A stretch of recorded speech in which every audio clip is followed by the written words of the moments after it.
Hi everyone, welcome back to Atrium Research's YouTube channel.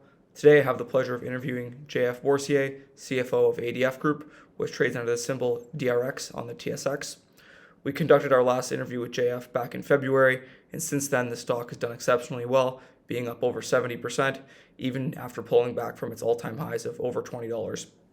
Over this time, ADF posted stellar results in both Q4 and Q1, beating our estimates, as well as signed $90 million in new contracts.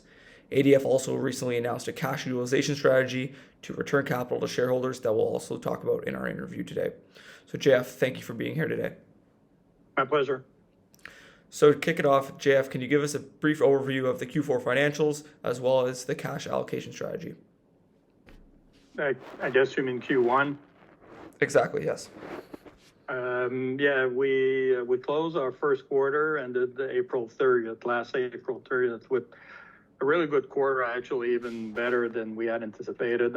We ended up with a favorable project mix, which definitely drove margins up higher than expected. We ended the quarter with just over 107 million of revenues with 29% gross margins, which is definitely not a trend for the coming quarters. Nobody should take that 29% and multiply it by 4. As I mentioned, we did have a favorable project mix where we ended up fabricating a bit more projects that actually went through the automated equipment and the robot, which obviously drives margins up. I think that the mix for the upcoming quarters will be a more regular mix, not as much volume. There's still standard work that will go through automation, and we do expect our margins, at least our FY25 margins, to be higher than last year. So you can expect margins to go up, but not to the same tune that we've seen in Q1. But again, a really good quarter. The only negative, if you can say that, is really our SG&A were up, but they were up really because the stock went up. We do have performance share units and deferred share units, so PSUs and DSUs, which needs to be reevaluated at fair market value at every quarter. So obviously, with the stock going up, it does add from a additional provision to our selling administrative expenses. But besides that, we beat revenue quarter over quarter, beat revenues, margins, EBITDA, and net income. So obviously, really happy with the first quarter. As we've mentioned previously, and not changing the approach, we do expect revenues. Last year, we finished the year with just over 330 million of revenues. We do expect revenues this year to be higher.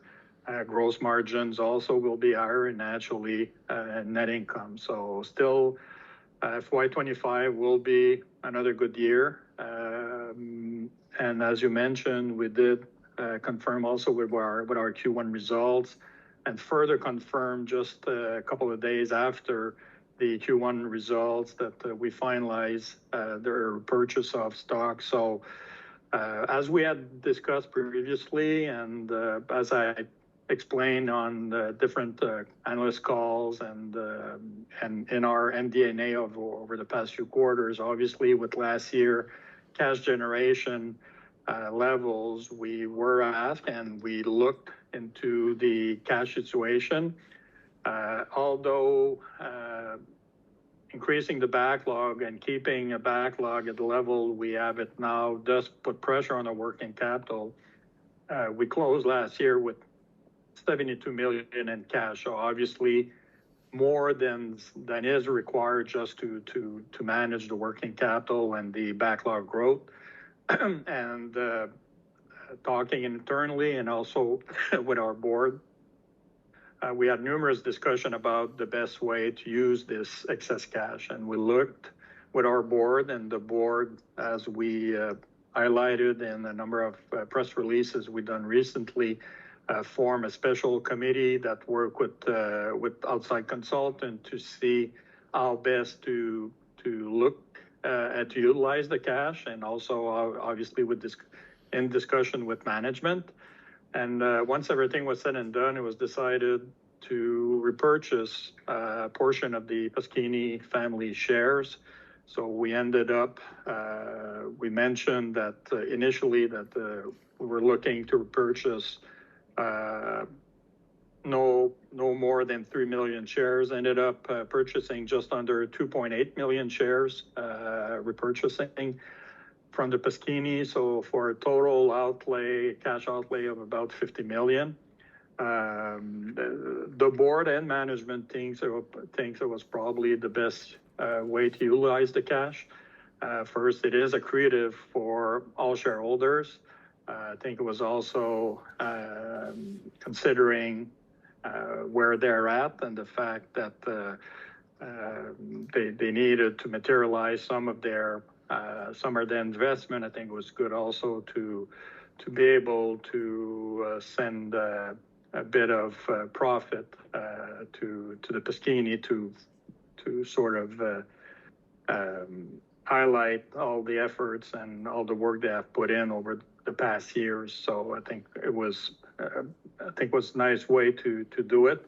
We've also announced the doubling of our annual dividend. So it's a semi-annual dividend of 1 cent, 2 cents for a year. We're doubling that, starting with the dividends that's going to be paid in October. So the 6 month, the semestral dividend will go from 1 cent to 2 cents starting next October. So in spite of all of that, or including all of that, we still expect our cash balances, once we get to, by the end of this fiscal year, to be back at the same level they were last year, and actually even higher than the 72 million we had. So we still expect to generate free cash flow in the coming quarters. And if we keep that cash generation level, we will look at other options for cash utilization. So for the time being, I think we've done what we wanted to do. I think in general, the feedback we received was positive from all accounts.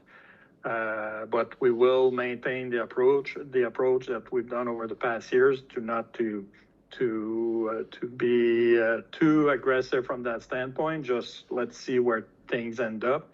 But based on backlog, based on what we see, we still expect to generate cash and over the next months, and probably by the end of the year or early next year, we will have another look at the cash situation and assess the position at that time. Okay, perfect. Yeah, thank you for that overview. And yeah, we definitely were supportive, and we're a fan of the way you guys allocated that capital to return it back to shareholders. So we polled our Twitter audience and got a couple of questions here for you. And the first one, staying with the capital allocation strategy. So where do things go from here? What are you looking at in the next year to deploy cash in, whether it's increasing CapEx or buying back stock, dividend, or even expanding via M&A? Yeah. Well, as I just mentioned, I think at least for the next couple of quarters, we'll see how everything goes. Things are still looking good from a cash generation standpoint. So probably sometime next year, we will go back to looking at our excess cash.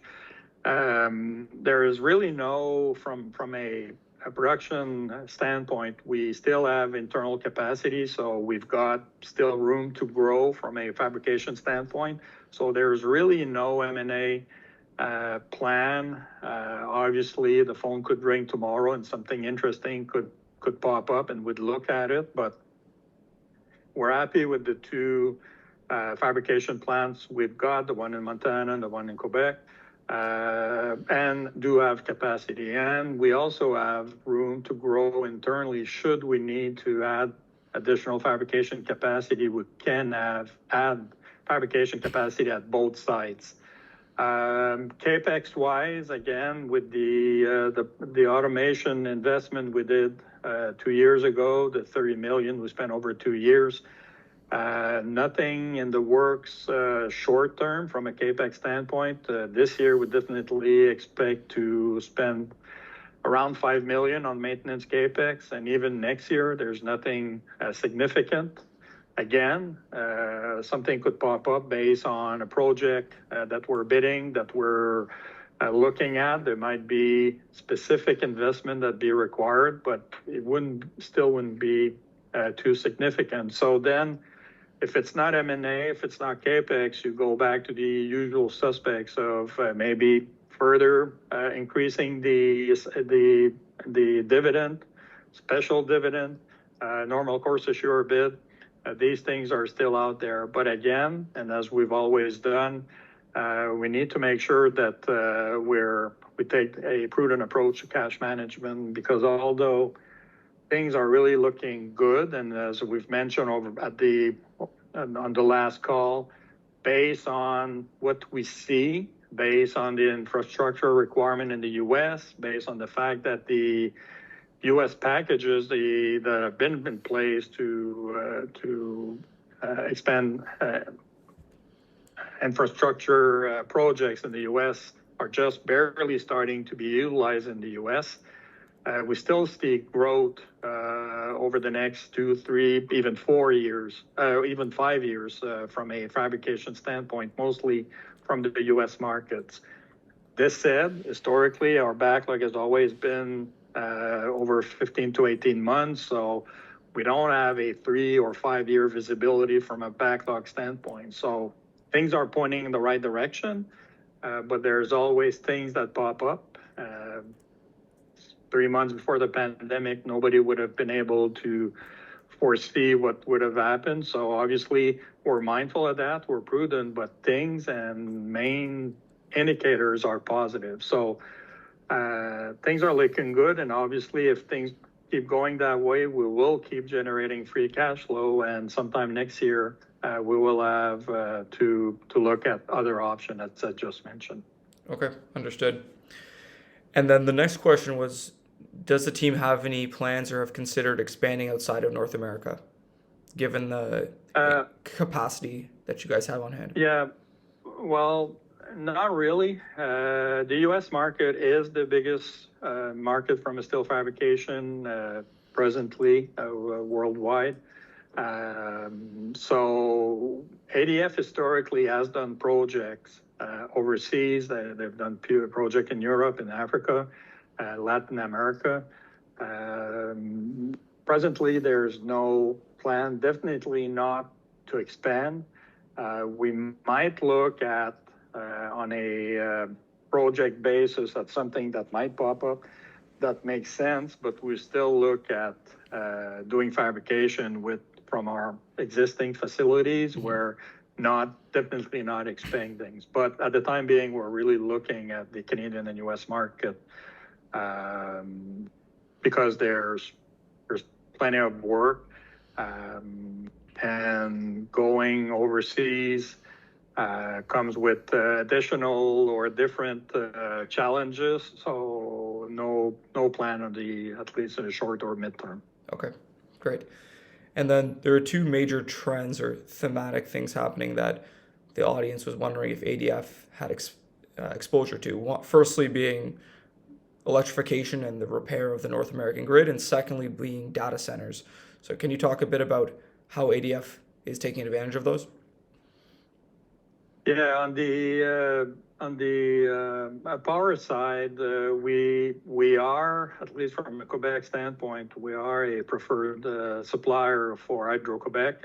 We've started working with Hydro for the last almost 3 years now, I guess. Ramping up slowly, work with them. So they're obviously looking at different things. We can do parts, obviously, for transport pylons, looking at them for steel pylons, obviously. So that could be something. There's also parts for dams and that huge parts or significant parts that are made out of steel. So we are slowly but surely developing that market with Hydro. If something we haven't seen much so far. Obviously, there are some different ways of looking at it, but we are in that process in that market in general. So if something would pop up, obviously would be interested. But nothing besides the hydro effort that we've done, which is generating good results, but it's a slow process. We were taking on larger and larger projects. I think that Hydro's happy with the work we've done, so we'll see where that leads. On the other projects, they have big surfaces. Data center not as much because they tend to be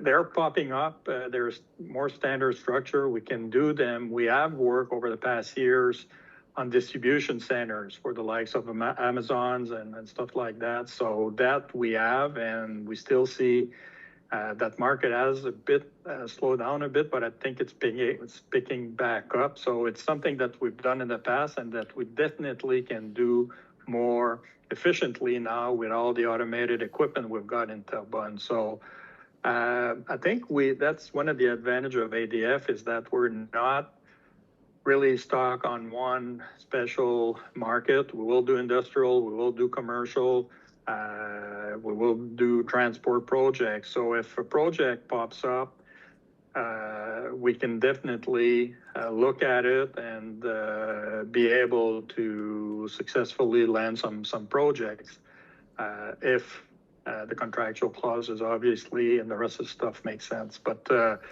we're nimble enough between the two plants, and with the experience of the past years and our engineering, I think we can tackle pretty much any type of projects. Okay, great.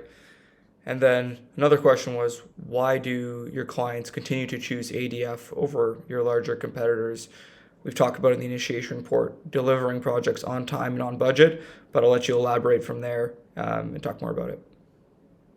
Well, as I just mentioned, our portfolio sort of speaks for itself. We've been able to do major projects and really complex work. So there's not many projects that we cannot tackle. We've got, between our two plants, we've got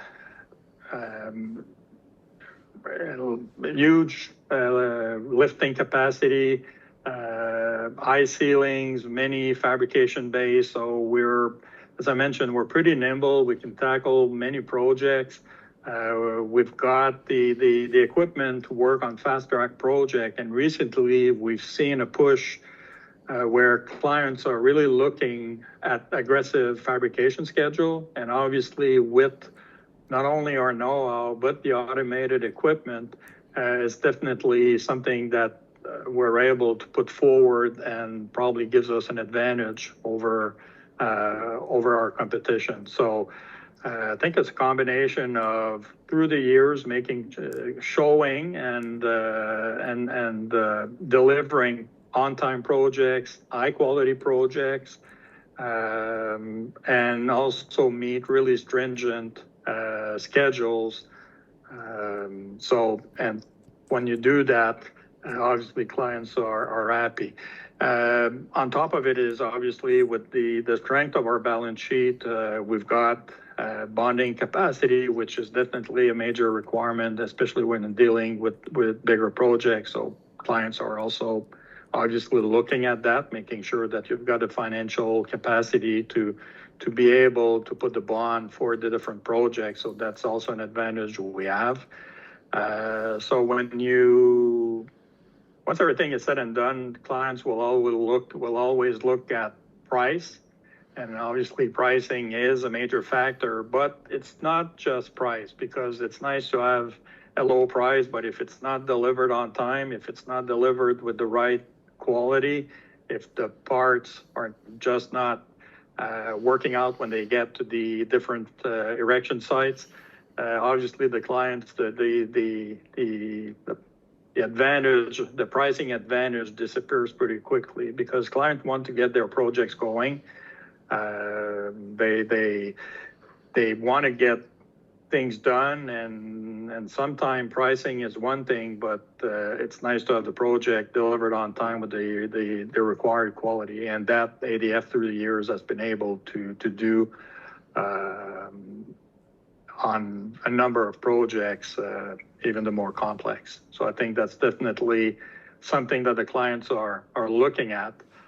And the fact that we've got both facilities, we're able to reach pretty much anywhere in both Canada and US efficiently from both our fabrication shops. So I think it's the smaller project, pretty much anything anybody can work on, but when you get into the more complex, heavier parts, higher volume, fast track project, there's only a few that can actually tackle them, and we're definitely one of the main steel fabricator from that standpoint. Right. Okay, that makes sense. And then the last question here, moving over to more to the risk side. I know we've talked about 2 to 5 years of growth happening here, but what typically happens at the end of the cycle? Do clients start canceling the projects and the backlog starts to shrink and the revenue maybe goes back to the $200 million range, or how do you foresee that happening? Well, typically you will have ups and downs, but we're definitely not in a typical environment, at least not over the past years. I think that between the change in administration in the U.S., the pandemic, and the fact that there's a huge infrastructure deficit in the U.S., we're sort of in a prolonged good cycle. Typically, what you would see, clients are not canceling the projects. It's just that you've got fewer projects just being put forward from a bidding standpoint. And when that happens, you see shops being a bit more, the different fabricators being a bit more aggressive from a bidding standpoint. And you also start seeing fabricators that you don't usually see in a type of fabrication or on a size of the project that are also aggressive just to make sure that they get volume. And obviously that will drive prices down. You see people starting to accept contractual clauses you wouldn't normally do. So the bidding gets scarce, and obviously backlog tends to go down. Luckily for us, and I think through the years we've been able to show that we can adapt. We've got the two shops. Obviously, because of our specialized labor, we want to have volume. We want to have sufficient volume in our shop. But now with the automated equipment, we're able to get more standard work while still producing it at good margin. So we're probably a bit more nimble from that standpoint as compared to maybe 5 years ago, where obviously doing standard work with our own labor is not the most efficient way. So we could utilize the automation also to get some smaller volume if the overall volume would go down. But we've shown through the years that if that situation comes, that backlog goes down, obviously revenues would go down, but we're also able to adapt our costing because of our size and still make profit, although smaller, but so not put the company at risk. So we know it's cyclical. It's just that we don't see, at least for the time being, an end to the cycle because of the reason that I mentioned before. There are still projects being brought forward. We're still seeing onshoring. A lot of U.S. manufacturing that used to be done overseas is being brought back to the U.S. As I mentioned, the subsidies are still, the U.S. subsidies for infrastructure work are still available. We're barely starting to see them being used. So we should see a good volume, but things tend to change. We see what we know what we know. Things could change, but that's why we maintain the approach we've always done over the years, which is a prudent approach. We, both from a cash standpoint, from a contract signing standpoint, So we are looking to make sure that ADF not only has good results now, but for the years to come. So we will not change our approach. We will maintain the prudent approach we've done over the past years and go with that. But based on that, things are still looking good, and we're really optimistic about the next few years. Perfect. Well, thank you for answering those questions, and sorry if we didn't get to everybody's on Twitter. We'll reiterate that we think that the pullback in DRX stock is unwarranted because of the excellent financial results as well as the capital allocation plan. The stock is back to less than 7 times EBITDA, and combining that with the improved outlook, we think this is one of the best setups for the stock since initiating coverage. So for our followers that haven't seen our research on ADF, you can find it all on our website at atriumresearch.ca. And again, thanks for the time, JF. My pleasure. Thanks, everyone.